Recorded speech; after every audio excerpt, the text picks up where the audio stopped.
तो दोस्तों कुछ समय पहले खबरें निकल कर आई थी कि फ्रांस में दरअसल एक युद्ध अभ्यास किया गया, जहां पर वो सारे देश जिन्होंने फ्रांस के रफाल खरीदे हैं उन सभी को आमंत्रित किया गया और सभी देशों के पायलट्स ने अपने अपने करतब दिखाए थे राफेल को लेकर। तो वहां पर भारत के पायलट्स जो करते हैं वैसा करने में तो फ्रांसीसी पायलट्स भी सक्षम नहीं थे।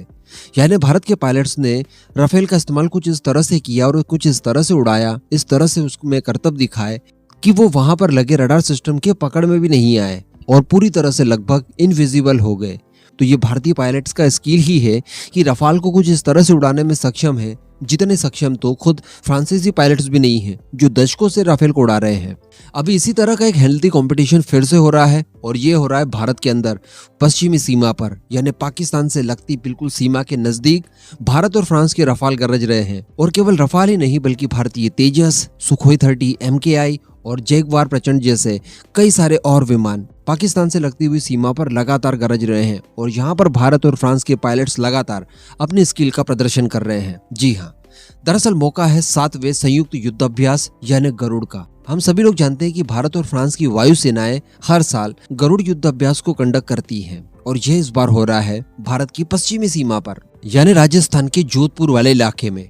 और यहीं पर दोनों देश अपना अपना करतब दिखा रहे हैं। बताया जा रहा है कि इसके लिए फ्रांस की तरफ से 220 सैनिकों की एक टुकड़ी आई है, 4 राफेल फाइटर आए हैं और साथ ही कुछ मल्टी रोल टैंकर ट्रांसपोर्ट विमान भी जोधपुर पहुंचे हैं। और जैसा कि मैंने आपको बताया कि भारतीय वायुसेना की तरफ से राफेल, तेजस, सुखोई, जैगवार और प्रचंड जैसे एयरक्राफ्ट ने अपना हिस्सा लिया। बताया जा रहा है कि ये युद्ध अभ्यास जो शुरू हुआ है, समय चल रहा है, ये 12 नवंबर तक चलने वाला है। इस दौरान दोनों ही देशों की एयरफोर्स अपने अपने अनुभवों को एक दूसरे के साथ साझा करेंगी।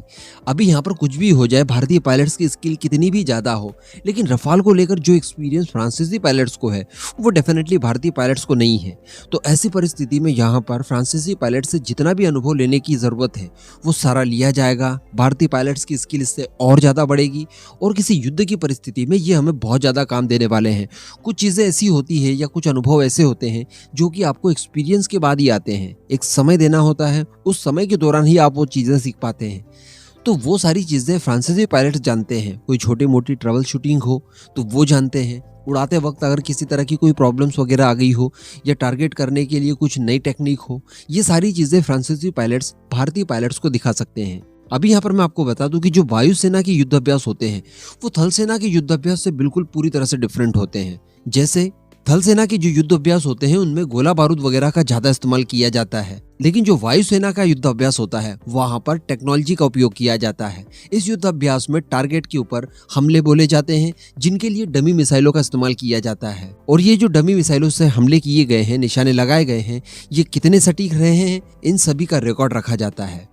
और जैसे ही युद्ध अभ्यास समाप्त होता है दोनों ही वायुसेनाएं नीचे आती है, अपना अपना डेटा दिखाती है और उन डेटा के आधार पर जो भी आकलन निकलता है, जो निष्कर्ष निकलता है, वो एक दूसरे के साथ साझा किए जाते हैं। ये जो इस समय गरुड़ युद्ध अभ्यास चल रहा है भारत और फ्रांस के बीच में, इस तरह के युद्ध अभ्यास पहले 6 और हो चुके हैं।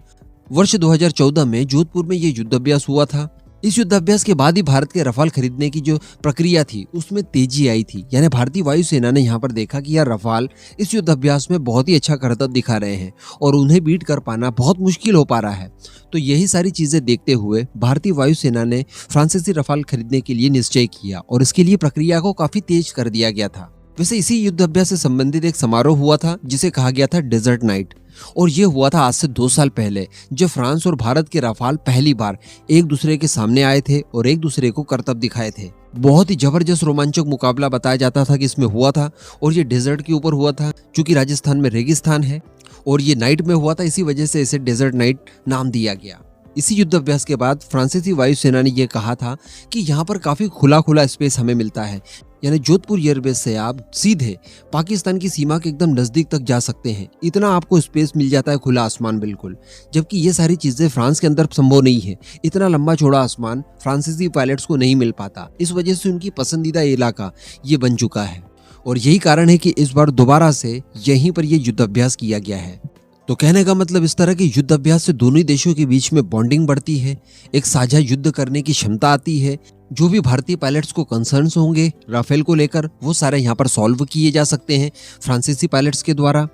और इसके अलावा एक साथ युद्ध अभ्यास करके दुनिया को यह संदेश भी दिया जा सकता है कि देखिए, रणनीतिक तौर पर हम दोनों देश साथ में हैं, एक दूसरे के अच्छे पार्टनर हैं और इन फ्यूचर डिफेंस के क्षेत्र में कई सारी साझेदारियों को एक साथ किया जाए, इन सब के लिए भी यहाँ पर तैयारियां की जाती है। अब इस पूरे मुद्दे पर दोस्तों आपका क्या मानना है, नीचे कमेंट करके जरूर बताइएगा।